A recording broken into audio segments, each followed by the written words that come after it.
There are a lot of people in the audience who may be contemplating a significant career change, probably. And based on your experience and the shifts that you have had in your career, what are the Uh-huh. key success factors or key factors rather to successfully manage such transitions? Like, how do you ensure that you have planned for everything and then take the jump?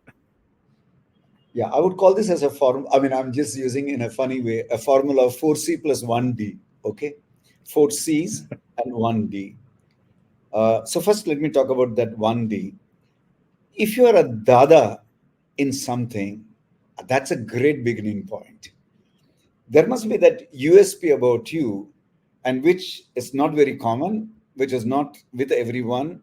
And if you have that, I would say 80% of becoming an entrepreneur and on your own, whether you're a consultant, whether you're a manufacturing person, whether you're a service organization, whether you're going to be a restaurateur, doesn't matter.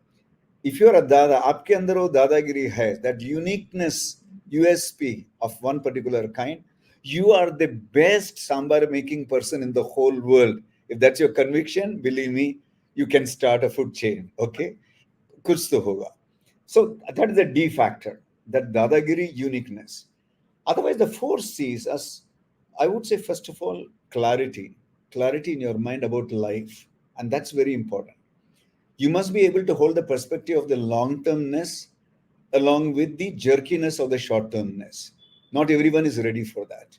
You can't begin an independent career with guarantees and assurance for the next, kind of 2 years and 3 years. In fact, Right. my pet statement was when I began, and this I told my father-in-law, who was very concerned about his daughter being in a precarious position with a guy who's a general manager in Enfield, India, at the age of 30, and wants to quit and give up, an independent house by the company, a car with chauffeur from the company, and become a pagal on the road kind of. So I told him, I have clearly economic support for 90 days. The whole world can change after that. So this 90 days of economics is a very huge principle I believe in. Okay, so that is what I'm calling as the clarity as to what is it, that risk-taking capability that you think in terms of time frame that's important in life. Are you risk averse for 3 months, 6 months, 1 year, 2 years? And can you make your stuff work out during that period? So that's one. Second one is confidence about what you're choosing to do and the ability to talk about it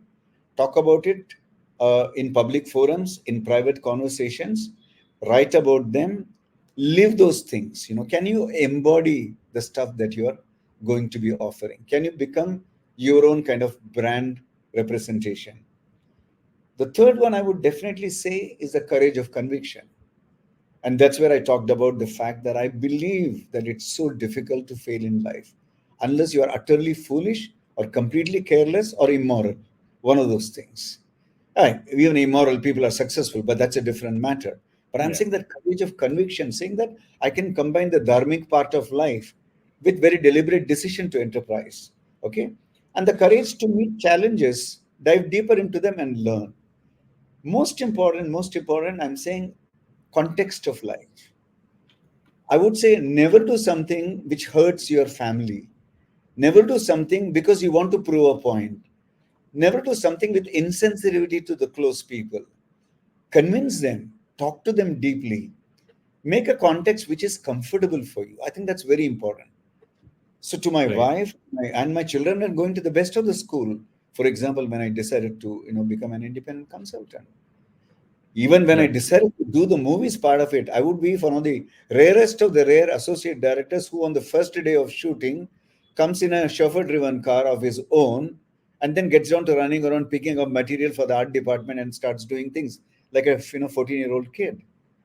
Okay, so that contextually being able to manage your transitions of life, I would say the 4C plus 1D is a very important formula of this transition. I think I don't think anyone could have said it any better. And I think even as a lot of people reflect, one of the reasons why, I mean, it could be any of the foresee that they may be missing, and which probably is one of the reasons why they don't take that plunge.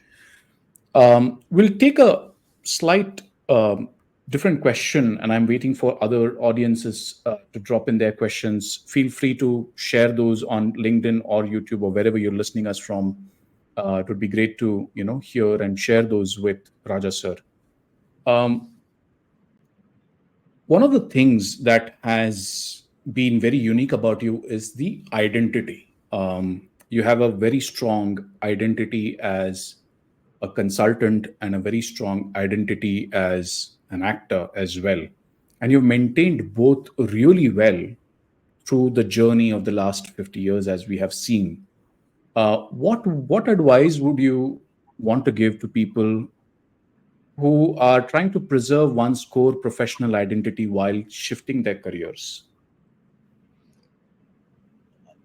My my my view on that, is a little different. Um, I would say that if you are wanting to pursue exclusivity and success of a phenomenal nature, I would say focus on one. Let me be Wow. very blunt about it.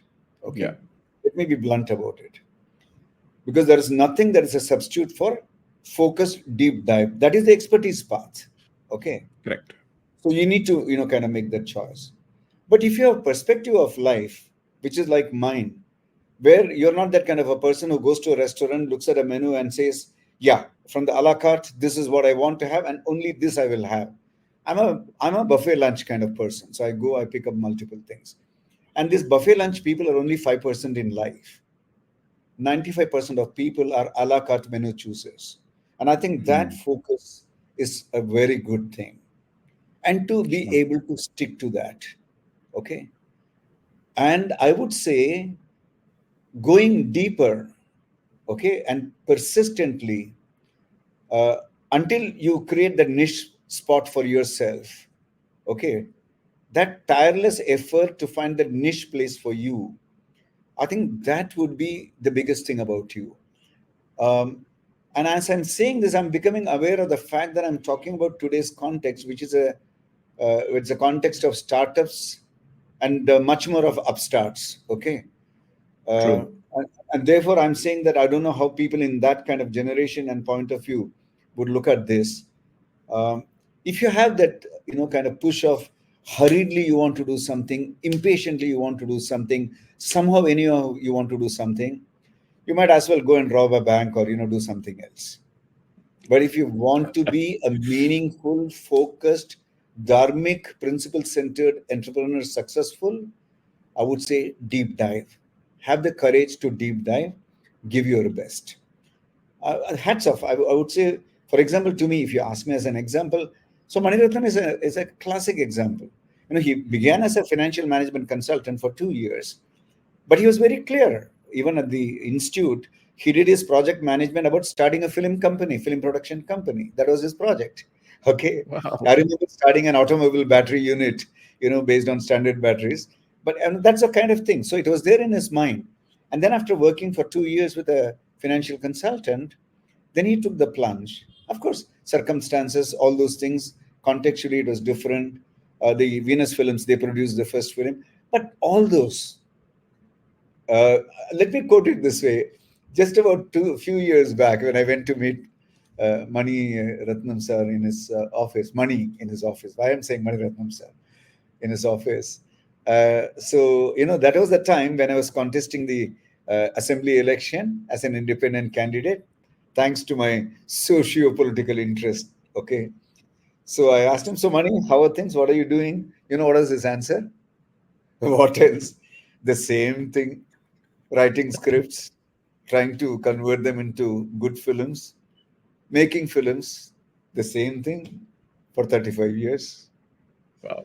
I mean, humble was his kind of response, but I'm saying it had such awesome truth about it. True. To be able to focus and persist brings you phenomenal successes of life.